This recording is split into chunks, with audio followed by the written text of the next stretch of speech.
Logic king দর্শন চ্যানেলে তোমাদের ওয়েলকাম। আজ নতুন একটি পাঠ তোমাদের সামনে তুলে ধরছি, যেটা অনেকের রিকোয়েস্টে করা হয়েছে।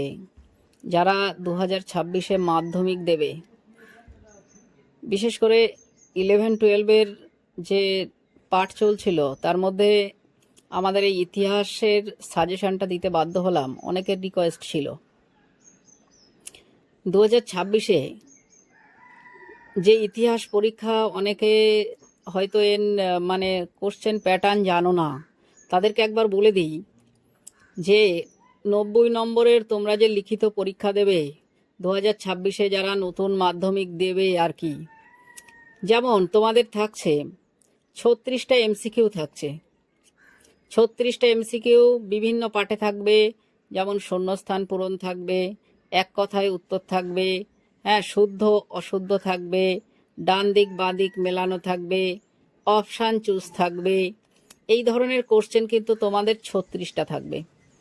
তাহলে অনেকে যারা মাধ্যমিক দেবে এখনও কিন্তু কোশ্চেন প্যাটার্ন নিয়ে সংশয়ে রয়েছে যে ক নম্বরের কি কোশ্চেন আসে।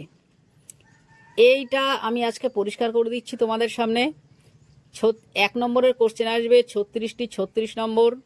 এছাড়া 2 নম্বরের কোশ্চেন আসবে কিন্তু তোমাদের 11টি, 11 দুখানি 22, 36 আর 22 হচ্ছে তোমার 58, এবং 4 নম্বরের কোশ্চেন আসবে কিন্তু তোমাদের 6টি, 4 6 24, 58 আর 24 হচ্ছে 82, আর 8 নম্বরের কোশ্চেন কিন্তু আসবে একটি, 8 একে 8, তাহলে তোমাদের হচ্ছে 90 নম্বর, আর প্রজেক্টে 10 নম্বর।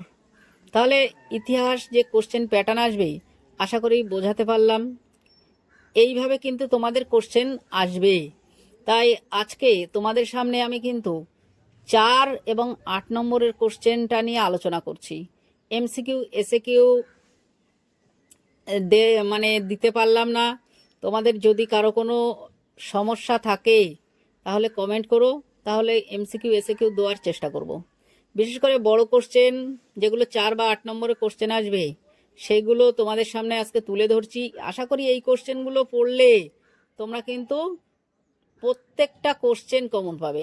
যেমন 4-এর কোশ্চেন তোমাদের আসবে, প্রথমে এ দাগে 4-এর কিন্তু যে প্রশ্ন আসবে 6টি লিখতে হবে, 4 6 24, কিন্তু এটি 2টি ভাগে 4টি 4টি করে 8টি প্রশ্ন আসবে। তোমাদের যে কোনো ভাগ থেকে 2টি করে লিখতেই হবে, এবং যে কোনো জায়গা থেকে একটি একটি 2টি চয়েস করে 6টি প্রশ্নের উত্তর দিতে হবে। আর 8 নম্বরের কোশ্চেন তোমাদের 3টে কোশ্চেন দেওয়া হবে, সেখান থেকে কিন্তু একটি লিখতে হবে। তাহলে আজকে আমরা দেখো প্রত্যেকটা অধ্যায় ভিত্তিক তোমাদের সামনে যে ইতিহাসের গুরুত্বপূর্ণ কোশ্চেন বিভিন্ন বই থেকে, বিভিন্ন বই দেখে আমি সাজেশান করেছি। এই সাজেশান তোমরা একটু মিলিয়ে নিলেই তাহলে 2026-এ সমস্ত কোশ্চেন তোমরা কমন পেতে চলেছ। যেমন প্রথম অধ্যায়ের 1 নম্বর প্রশ্ন বলছে, ইতিহাসের উপাদান হিসাবে আত্মজীবনী ও স্মৃতিকথার গুরুত্ব লেখো। কোশ্চেনটা খুব ইম্পর্টেন্ট কোশ্চেন। নাম্বার 2, বিপিন চন্দ্র পালের 70 বৎসর আত্মজীবনী আলোচনা করো। এই স্মৃতিকথা ও আত্মজীবনী থেকে একটা কোশ্চেন তোমাদের কিন্তু আসছে, একদম কনফার্ম প্রত্যেকে। আচ্ছা, নাম্বার 3, কন্যা ইন্দ্রিয়ার লেখা। কন্যা ইন্দ্রিয়ার লেখা মানে ইন্দিরা গান্ধীর লেখা চিঠিগুলি তার কন্যাকে চিঠিগুলিতে কি বলেছিল, এই সম্পর্কিত যে 30টা চিঠি দিয়েছিল তার মানে ইন্দিরা গান্ধী তার মেয়েকে, সেখানে সেই চিঠিগুলির গুরুত্ব কি ছিল সেই সম্পর্কে কিন্তু তোমাদের এই প্রশ্নটি পড়তে হবে, খুব ইম্পর্টেন্ট। ইতিহাসের উপাদান হিসাবে নাম্বার 4-এ বলছে, ইতিহাসের উপাদান হিসাবে রবীন্দ্রনাথের আত্মজীবনী, এছাড়া জীবন স্মৃতি, সরলা দেবীর আত্মজীবনী জীবনের ঝরাপাতা, জীবনের ঝরাপাতা, রবীন্দ্রনাথ ঠাকুর এবং সরলা দেবীর যে আত্মজীবনীর গুরুত্ব বা জীবনের ঝরাপাতার যে গুরুত্ব, এই কোশ্চেন যদি তোমাদের দেখা থাকে তাহলে তোমরা কিন্তু কমন পেতে চলেছ। ঠিক আছে। নাম্বার 4 নম্বরের 1 অধ্যায়ের যে 4টি প্রশ্ন দিয়েছি, আশা করি এই 4টি প্রশ্ন যদি তোমাদের কনসেপ্টে থাকে তাহলে কিন্তু তোমরা একেবারে 100-এ 100 কমন পেতে চলেছ। আচ্ছা, 2 অধ্যায়ে দেখো, 2 অধ্যায়ে কোশ্চেনগুলো, ইম্পর্টেন্ট কোশ্চেনগুলো আমি তোমাদের সামনে তুলে ধরছি। ইতিহাসের উপাদান হিসাবে সংবাদপত্র সাময়িক পত্রের গুরুত্ব, খুব ইম্পর্টেন্ট একটি কোশ্চেন। এই কোশ্চেনটি তোমাদের অবশ্যই পড়তে হবে। আচ্ছা, নাম্বার 2তে বলছে নারী শিক্ষা বিস্তারে বিদ্যাসাগর ও বেথুন সাহেবের অবদান। নারী শিক্ষা বিস্তার কিন্তু তোমাদের এবছরে খুব ইম্পর্টেন্ট একটা কোশ্চেন। নারী শিক্ষার বিস্তারটা তোমরা যদি জেনে রাখো, হ্যাঁ, বিদ্যাসাগর বা বেথুন সাহেব যেই বলুক না কেন আলাদাভাবে দিতে পারে, তাহলে কিন্তু তোমরা এই জায়গাটায় নারী শিক্ষার অগ্রগতি সম্পর্কে যদি জেনে রাখো, তাহলে কিন্তু তোমরা এখান থেকে একটা কোশ্চেন পেতে চলেছো। নাম্বার 3তে কি বলছে ব্রাহ্ম আন্দোলনে ইয়ং বেঙ্গলের অবদান। ইয়ং বেঙ্গল, বাংলার ব্রাহ্ম আন্দোলনে ইয়ং বেঙ্গলের কি অবদান, তারা কি কাজ করেছিল, এটা একটি ইম্পর্টেন্ট কোশ্চেন। নাম্বার 4, স্বামী বিবেকানন্দের নব্য বেদান্ত এর অবদান। স্বামী বিবেকানন্দ দেখো হিন্দু সমাজের যে বিভিন্ন অস্পৃশ্যতা, হ্যাঁ, ঘৃণ্য যে সমাজের যে কাজকর্মগুলো নিয়ে যিনি আলোচনা করেছিলেন স্বামী বিবেকানন্দ, নব্য বেদান্ত, এই গ্রন্থটি সম্পর্কে তোমাদের একটু কিন্তু জেনে রাখতে হবে।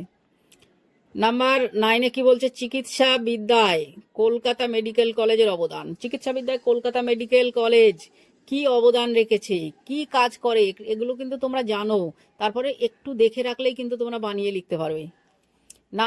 2 অধ্যায়ে এই যদি 5টা কোশ্চেন তোমাদের কনসেপ্ট থাকে, ধারণা থাকে, তাহলে কিন্তু তোমরা কিন্তু কমন পাওয়ার জন্য তোমাদের দ্বিতীয় কোনো চিন্তা ভাবনা করার প্রয়োজন হবে না।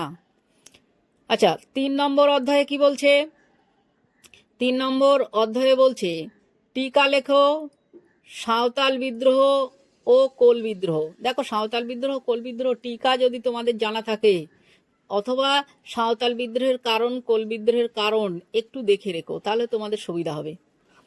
2 নম্বরে কি বলছে বাংলার ওয়াহাবি বা বারাসাত বিদ্রোহ। বাংলার ওয়াহাবি আন্দোলন বলতে পারে, অথবা বারাসাত বিদ্রোহ বলতে পারে।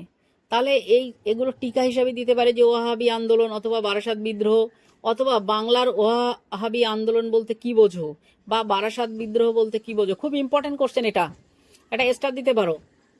নাম্বার 3, ঔপনিবেশিক অরণ্য আইনে আদিবাসীদের প্রতিক্রিয়া কি ছিল, বা ইংরেজ সরকার আমাদের দেশে অরণ্য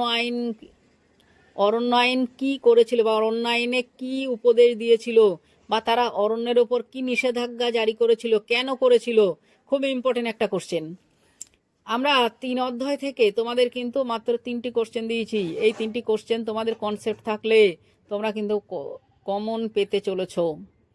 আচ্ছা, 4 নম্বর অধ্যায়ে কি বলছে জাতীয়তাবাদী ভাবধারায় রবীন্দ্রনাথের গোরা উপন্যাস আলোচনা করো। এই রবীন্দ্রনাথের গোরা উপন্যাস সম্পর্কে কিন্তু তোমাদের জানতে হবে, ঠিক আছে। এই কোশ্চেনটা ইম্পর্টেন্ট রয়েছে এই অধ্যায় থেকে। আচ্ছা, 2 নম্বরে কি বলছে গগেন্দ্রনাথ ঠাকুরের ব্যঙ্গচিত্রে কিরূপ মনোভাব পাওয়া যায়। এই কোশ্চেনটাও তোমাদের কিন্তু কনসেপ্ট রাখতে হবে। এখানে খুব ইম্পর্টেন্ট আরও একটি কোশ্চেন, 1857 সালের মহাবিদ্রোহের চরিত্র প্রকৃতি বিশ্লেষণ করো। 1857 সালের মহাবিদ্রোহের চরিত্র প্রকৃতি বিশ্লেষণ করো, এটা 4 নম্বরে পড়বে। এই কোশ্চেনটা তোমাদের 8-এ আসারও প্রবল চান্স রয়েছে।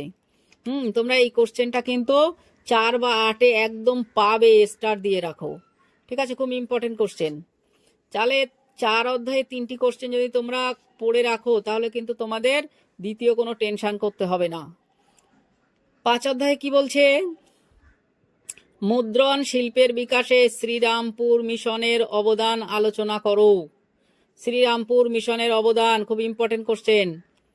নাম্বার 2-তে রবীন্দ্রনাথ ঠাকুরের শিক্ষা চিন্তায় শান্তিনিকেতন আশ্রমের অবদান আলোচনা করো।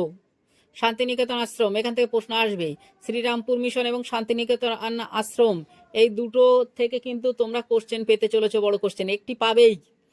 কারিগরি শিক্ষা, নাম্বার 3-তে কি বলছে কারিগরি শিক্ষা বিকাশে বেঙ্গল টেকনিক্যালের অবদান আলোচনা করো। এই কোশ্চেনটাও তোমাদের দেখে রাখতে হবে। আচ্ছা, নাম্বার 6 নম্বর অধ্যায়ে কি বলছে দেখো টিকা লেখো মিরাট ষড়যন্ত্র মামলা। Important question. Workers and peasant party কেন গড়ে উঠেছিল।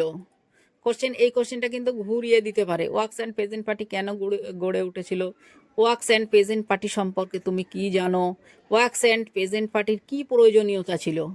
কোশ্চেন কিন্তু ঘুরিয়ে দেবে, এটা মনে রাখবে। টিকা লেখো বারদৌলি সত্যাগ্রহ। বারদৌলি সত্যাগ্রহ সম্পর্কে কি জানো, এ সম্পর্কে তোমাদের কিন্তু ধারণা রাখতে হবে। আচ্ছা, এখান থেকে 3টি কোশ্চেন, এক একটা অধ্যায়ে কিন্তু তোমরা যদি বই দেখো তাহলে 10টা 15টা 20টা 25টা পর্যন্ত কোশ্চেন দেওয়া আছে, বড় কোশ্চেন। সেখান থেকে কিন্তু অনেক ভেবেচিন্তে আমি কিন্তু একটা খুব সহজে, খুব তোমাদের কথা ভেবে চিনতে কিন্তু একটা সাজেশান বানিয়েছি। আশা করি এই সাজেশান যদি পড়ো 2026-এ কিন্তু তুমি ভালো ফল পেতে চলেছো। আচ্ছা, নাম্বার 7 নম্বর অধ্যায়ে কি বলছে? দলিত আন্দোলনে গান্ধীজি ও আম্বেদকরের বিতর্ক আলোচনা করো। গান্ধী আম্বেদকর, ওখানে একটুখানি গান্ধীজি এবং ওখানে একটা এবং লিখলে ভালো হতো, এবং আম্বেদকরের বিতর্ক অবদান আলোচনা করো, বা এইভাবে আসতে পারে দলিত আন্দোলনে গান্ধী আম্বেদকর বিতর্ক আলোচনা করো। ঠিক আছে। নাম্বার 2-তে কি বলছে? সশস্ত্র বিপ্লবী আন্দোলনে বেঙ্গল ভলেন্টিয়ার্সের অবদান। বেঙ্গল ভলেন্টিয়ার্স কি করেছিল ওই সময়? যেহেতু ভারত তখন পরাধীন ছিল, ওই সময় বেঙ্গল ভলেন্টিয়ার্স কি অবদান রেখেছিল? এদের অবদান কিন্তু খুব ইম্পর্টেন্ট। নাম্বার 3-তে অহিংসা অসহযোগ আন্দোলনে নারীদের ভূমিকা কি ছিল? অহিংসা অসহযোগ আন্দোলনে নারীদের ভূমিকা কি ছিল? এই নারীদের ভূমিকা থেকে কিন্তু তোমাদের একটা প্রশ্ন আসবে, এটা মনে রাখো, প্রত্যেকে মনে রাখবে। নারীদের ইতিহাস থেকে কিন্তু একটা প্রশ্ন আসবে, অহিংসা অসহযোগ আন্দোলনে নারীদের ভূমিকা কি ছিল। নাম্বার 8 নম্বর অধ্যায় থেকে কি দেখো? 8 নম্বর অধ্যায়ে টিকা লেখো উদ্বাস্তু সমস্যা। যখন ভারত প্রথম স্বাধীনতা অর্জন করেছিল তখন এখানে উদ্বাস্তুরা, যে বাংলাদেশ, পাকিস্তান, আফগানিস্তান বিভিন্ন দেশ থেকে এদেশে যে জনগণ চলে এসেছিল, তাদের থেকে কি সমস্যা হয়েছিল এই সম্পর্কে কিন্তু তোমাদের জেনে রাখতে হবে। টিকা আকারে আসতে পারে, বা ভারত বিভক্তির পর ভারতের উদ্বাস্তুর সমস্যা কি হয়েছিল। ঠিক আছে। নাম্বার 2-তে কি বলছে? টিকা লেখো নেহেরু লিয়াকত চুক্তি। খুব ইম্পর্টেন্ট একটা কোশ্চেন। নেহেরু লিয়াকত কি চুক্তি করেছিল? দুই দেশের দুই প্রধানমন্ত্রী কি চুক্তি করেছিল নেহেরু এবং লিয়াকত? 3 নম্বর, হায়দ্রাবাদ এবং জুনাগড় কিভাবে ভারতভুক্তি হয়েছিল? খুব ইম্পর্টেন্ট কোশ্চেন। এই যে লাস্টের যে 8 নম্বর অধ্যায় থেকে 3টে কোশ্চেন বললাম, খুব ইম্পর্টেন্ট কোশ্চেন। এখান থেকে তোমরা একটা বা দুটো কোশ্চেন কমন পেতে চলেছো একদম। এই কোশ্চেন কিন্তু মুখস্থ করে তবে তোমরা কিন্তু হলে যাবে, তাহলে কিন্তু একটি বা দুটি কোশ্চেন তোমরা কিন্তু পেতে চলেছো। আচ্ছা, নাম্বার 4 মানে 4 নম্বরের এই সমস্ত প্রশ্নগুলো তোমাদের পড়লেই আশা করি 2026-এ তোমরা কিন্তু ভালো রেজাল্ট করতে চলেছো। আচ্ছা, এবার আমাদের সবচেয়ে ইম্পর্টেন্ট, সবচাইতে আমাদের যেটা টেনশন হয় সবচেয়ে বেশি পরীক্ষা দিতে গেলে, 8 নম্বরের কোশ্চেন কি আসবে? 8 নম্বরের কোশ্চেন, যেহেতু আমাদের ইতিহাসে অধ্যায় কিন্তু 8টি, এই 8টি অধ্যায় পড়ে আমাদের কিন্তু 4টি কোশ্চেন আমি এখানে সিলেক্ট করেছি, তার মধ্যে তোমাদের 3টি দেওয়া হবে এবং লিখতে হবে একটি প্রশ্নের উত্তর। দেখো, আমি 1 নম্বরে কিন্তু প্রশ্ন রেখেছি মানুষ প্রকৃতি শিক্ষার সমন্বয়ে রবীন্দ্রনাথের কি অবদান ছিল। মানুষ প্রকৃতি শিক্ষার সমন্বয়ে রবীন্দ্রনাথের অবদান খুব ইম্পর্টেন্ট কিন্তু একটা কোশ্চেন। কোশ্চেনটা কিন্তু মুখস্থ যদিও না থাকে তাহলেও মুখস্থ করে ফেলো। নাম্বার 2-তে কি বলছে? আত্মজীবনী স্মৃতিকথা কিভাবে দেশকে প্রতিফলিত করেছিল, প্রশ্নটা দেখে রেখো অবশ্যই। 3 নম্বরে কি বলছে? 19 শতকে লেখায় রেখায় জাতীয়তাবাদের বিকাশ আলোচনা করো। খুব ইম্পর্টেন্ট কোশ্চেন। 1 নম্বর এবং 3 নম্বর কোশ্চেন খুব ইম্পর্টেন্ট। এবং 4 নম্বরে কি বলছে? 1857 সালের মহাবিদ্যালয়ের চরিত্র প্রকৃতি বিশ্লেষণ করো। আশা করছি তোমরা এখানে এই 4টে প্রশ্ন যে পড়ে যাবে সে কিন্তু চোখ বুঝে একটি কোশ্চেন পেতে চলেছো। এই যে 1 নম্বর 2 নম্বর, এই 1, 3 আর 4 এটা কিন্তু বেশি ইম্পর্টেন্ট, এটা আমি ইম্পর্টেন্ট ধরছি 95%, এবং 2 নম্বরেরটাও আমরা কিন্তু রাখছি 90%-এর কোটায়। ঠিক আছে। তাহলে এই যে আমরা এখান থেকে যে কোশ্চেনগুলো তোমাদের সামনে তুলে ধরলাম, যদি এই কোশ্চেনগুলো তোমাদের কনসেপ্টে থাকে তাহলে কিন্তু তোমরা ইতিহাসে কিন্তু বাজিমাত করতে চলেছো। ঠিক আছে। কারণ হচ্ছে বিগত আমরা কয়েকটা বছরে দেখছি ইতিহাস কোশ্চেন কিন্তু খুব উল্টো পাল্টা কোশ্চেন আসছে, তাই অনেক চিন্তা ভাবনা করে কিন্তু এই সিলেবাসটা বা এই সাজেশনটা আমি বানিয়েছি। এই সাজেশনটা আশা করি তোমরা যদি পড়ে যাও, তোমাদের কিন্তু ভালো কিছু অপেক্ষা করছে তোমাদের জন্য।